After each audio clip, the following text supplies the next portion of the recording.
we're going to be taking a little bit of a deeper look and first impression into the GT Grade Sport gravel bike. So I bought this bike mainly because I was interested in gravel bikes and I wanted to dip my toes into it without spending a bunch of money and making, a big mistake and having regret. So what really stood out to me to this bike is it's, at the time of purchase, it was $840. And as one buy, it was the really attractive looking, the triple triangle frame and everything. And I thought it had pretty good components on it for what it was. So I think this could be one of the best bikes to get if you want to get started into gravel bikes. But with all that said, let's just go ahead and take a little bit deeper look into the frame of the GT Grade Sport. The GT Grade Sport is designed with a beginner in mind, making a fantastic choice for those eager to venture off the pavement without stretching their budget to do so. This bike showcases GT's well-known aluminum triple triangle frame design. The frame is also complemented by through axles instead of skewers, which I believe adds a little bit more stiffness and stability to the wheel set. The carbon fork is a thoughtful addition that helps soak up some small vibrations for a smoother ride, but it's not all that much compared to something like a rigid steel fork. It's mainly, I think, there just to make it a little bit lighter. The bike does come with a Microshift Advent X 10-speed and a very simple Pro Max mechanical disc brake system. The wheels on the bike are WTB STI 23s, and they're tubeless ready, and they're also paired with WTB's Riddler 700X 37C tires, creating what I believe to be a solid all-around setup for this bike when you look at the wheel set. As for the frame, all the welds look pretty great to me and inspire confidence while riding it.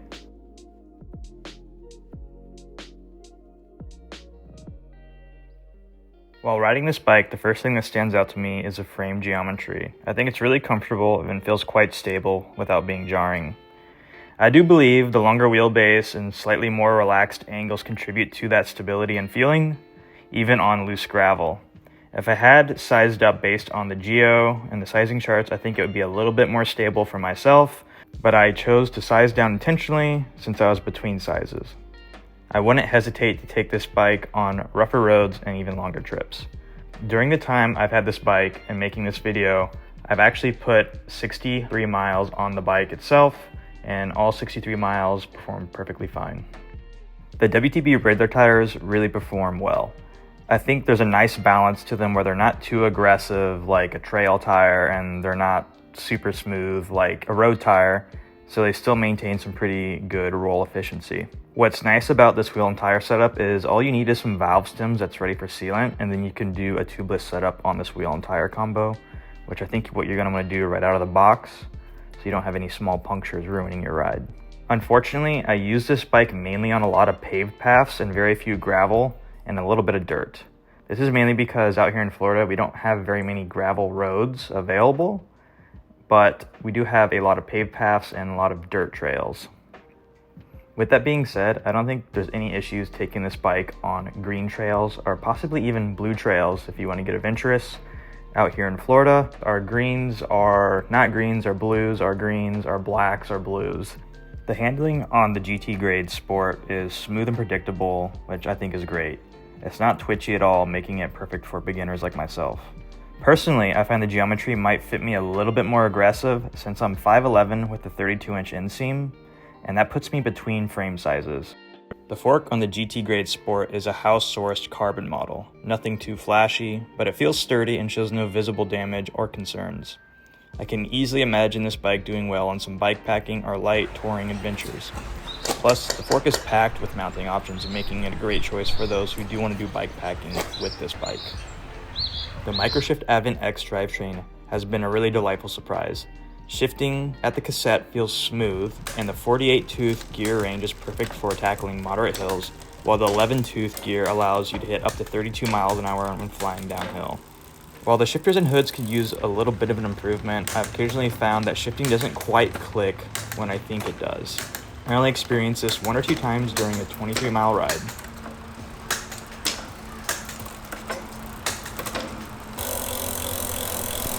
Now let's dive into the brakes. The ProMax mechanical disc brakes do an adequate job of stopping while cycling around the neighborhood roads and easy trails, though they don't quite match the responsiveness of hydraulic brakes. And I wouldn't rely on these single-sided mechanical brakes to suddenly stop you in a situation where there's an emergency. Continuing our journey through the drivetrain, the bottom bracket is a square taper design, which isn't my first choice, but I understand that some corners need to be cut at this price point. As for improving the drivetrain and brakes, I'll share some final thoughts in the end of this video. So, in the end of this, what are my actual first impressions of the GT Grade Sport? I honestly think it's a really good value for someone who's looking to get into this whole gravel bike phenomenon that's happening. I had interest in it because I've never ridden a road bike, and I was like, well, I don't want a road bike, so maybe I'll just get a gravel bike, which is a 1990s mountain bike.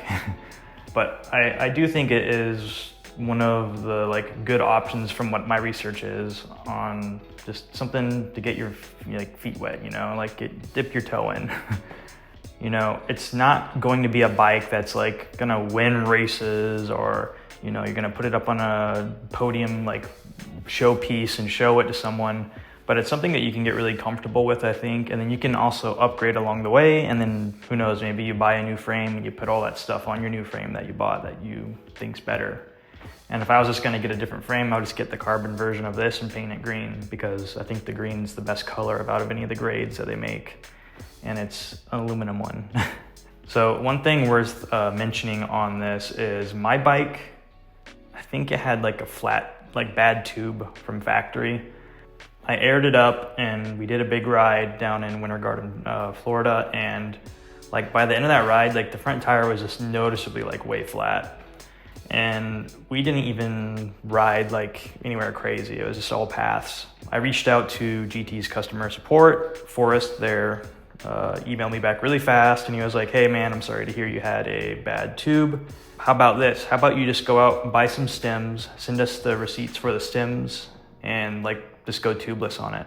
I didn't need to do that. I have a bunch of stems, I have sealant, but I think it was very nice of GT to want to take care of me as a customer, and then also be like, hey, why don't we upgrade to tubeless? He's like, it's way better instead of us shipping you a tube. So they get an A+ on that. Excellent customer service and super fast. So if I was to change anything on this bike, I think it would be pedals, and then brakes, then probably the shifter, and then saddle and chainring, in that order. The pedals that come with this bike, I would just recommend you don't even try to put them on these crank arms, just throw them away. They're old school clip-ins, which is just crazy that they're included. I thought they would include flats or something. But in my head, those are kind of dangerous. They're not clipless pedals now. Toss those, get some cheap composite flats and run those, or go buy yourself some shoes and some clipless pedals. So getting onto the brakes. These are fine for going around the neighborhood and stuff, and some moderate trails and paths, but I wouldn't feel comfortable in a emergency stopping situation or something where I was oh crap. They will stop you, but they are a single-sided mechanical brake, and I understand this is what GT had to do to get those spiked into this market price bracket. And they do work. They're 160 front and rear, single-sided ProMax. I would probably upgrade them to something like the Lewis SLR brakes, which I might be carrying on my store, Atlus.bike. I don't know if I'm gonna carry those yet. I only carry the mountain bike brakes from Lewis on my website. Or you could do something like Paul Clampers, which are a high-end mechanical brake, which will be better than these. Or you could even do, I don't know, SRAM, Shimano if you really want to. Or TRP makes something called a Hyrid, and the Hyrid is a cable-actuated hydraulic caliper. So you keep all your cable-driven brakes, and then it's a hydraulic caliper itself. It's pretty cool. So I did have some small issues with the microshift shifter, and I don't know if it's just me or it might be user error, I don't know. But there was, every now and then, I would shift up, and it wasn't a phantom shift, it was the opposite, it was a phantom click. not like a shift down there where like it just shifts by itself at the cassette. And I was like, okay, I'll hit it again, then it shifts. I tweak the tension on the barrel, try to perfect the shifting up and down, make sure it's all right. I think it's just related to the shifter and how it actuates. Just every now and then you'll get like a shift where it just doesn't like register at the shifter. But other than that, the micro shift has been working fine. I don't know if it's just mine, but I would probably upgrade that to some other 10-speed shifter if you can. So the next thing I would probably upgrade on this would be, I guess, the saddle. So a saddle is like a big, like very personal type of thing. This one's not bad by any means. I think it's perfectly fine. I didn't have any pain on the 23-mile ride that I did on this bike. I just have a saddle that I'm used to, and that's like an ergon. So on my stump jumper on the wall behind me, that's an ergon saddle. I'm super used to it. It's comfortable to me. That's probably the next thing after, brakes and the shifter I would swap out. So I think probably like one of the last things I would do would be chainring and the bottom bracket and the crank arms. I think they all work kind of fine. The chainring is mainly just a personal preference. There's not a ton of hills here in Florida, so I don't need like the climbing efficiency of a smaller chainring and then, a bigger rear cassette tooth sprocket. I'd rather just go faster. The bottom bracket is a square taper one. I would just swap that out to, just anything but that. And then the crank arms, those would swap over with the bottom bracket as well. But as is, none of them are bad. It's fine, operates perfectly. It's just more of a personal preference and what you're wanting to do with it. Okay, so let's get into the pros and cons of this bike. I think the pros are pretty good. It has good geometry on it. The bike is a great value. It comes with an excellent wheel and tire combo. It's tubeless ready. Has a carbon fork stock. It's a really beautiful frame, I think. I think it's one of the more just attractive frames. And why is the aluminum bike only in this green? Like, what's up with all the colors on the carbon bikes? Like, put this color on the carbon bike. Do it. I think it's a great entry for anyone who's interested in gravel bikes, and it's a safe pick, and they have just great customer service from my experience. So if you reach out to their customer service, ask for Forrest, because he's the guy. He'll get you figured out. And I was asking him questions about like the La Bamba, and he gave me the whole spiel on it. So excellent customer service. Cons on this bike, it's not as smooth as probably like a carbon bike or like a steel bike. Those have a little bit more compliance in them than aluminum, but I mean, it's kind of a given. It's not really a con in a sense. Pedals that were included are pretty bad. Please throw those away. Don't ride with those, or just like cut off the clip-in like straps. The brakes could be more powerful in this. That's another con. It's a single-sided actuated mechanical brake caliper. There's just a lot of play in it. The 160 rotors are probably fine for this bike, so you wouldn't really need to go over 160 on this. But yeah, it's just, it's built to a spec and to a price, and that's what I would upgrade, and so it's a con to me. Another con would be my tube had a puncture in it, I believe. Who knows what could have happened, but they were willing to fix that, so it's not really a con in my sense if GT was like, hey, let's just upgrade you to tubeless.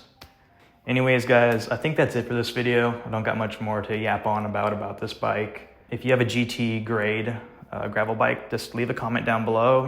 Tell us what you think of it. Do you hate it? Do you like it? I think this one will stay around in my garage. I don't think I'm gonna get rid of it. I think I like the way it looks more than anything else. It's just a really cool frame, and I just love the color. Green's one of my favorite colors. Yeah, that's pretty much it on this video. I thank you guys for watching it. Hopefully you see some more GT grade stuff in the future. See ya.